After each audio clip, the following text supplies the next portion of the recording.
Kandidati i Partisë Socialiste Shoqëri Hysi takimin me forumin djemtë e Gjirokastrës e organizoi në Kodrën e Rilindasve, aty ku nisi bashkëpunimi i tyre i parë për rikonstruksionin e këtij memoriali ku prehen eshtrat e 5 figurave të njohura: Koto Hoxhit, Pandeli Sotirit, Bajo e Çerçistopullit e Andon Zaku Çajupit. Siç e mbështeti iniciativën e tyre 14 vjet më parë, sot Hysi mori prej tyre premtimin se vota në 11 maj do të shkojë për të.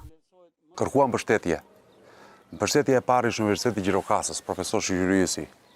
Shkova me takuam me njërin që i gatshëm. Pas punës tonë të përpjekje të përbashkët dhe me të tjerë qytetarë, arritëm që institucionit të kthenin syt nga ky memorial, që u vestua dhe tani është dinjitoz. Tashmë profesori kërkon të hyjë në institucioni, para të bëhet deputet. Njerëz si profesori duhen të jenë pjesë e parlamentit shqiptar.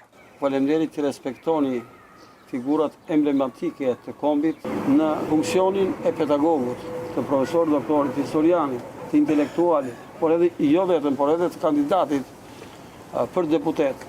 Di t'ju premtoj që asnjëherë nuk do të rresht së anënçuari vlerat, pozitivitetin dhe kontributin që kanë dhënë figurat e historisë sonë kombëtare në lëvizjen tonë kombëtare.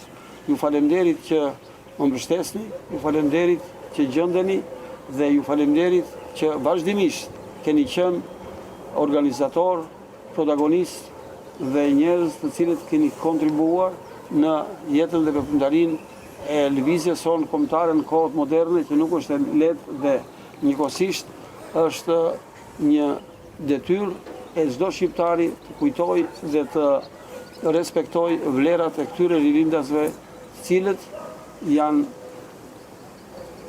yll polar, jo vetëm për ne shqiptarët që kemi ngelur në Shqipëri, por edhe për gjithë shqiptarët në diasporë, në Troje e kudo. Kemi supet mbi malin e gjerë, sepse prarësit tanë na kanë dhënë një histori të lavdishme.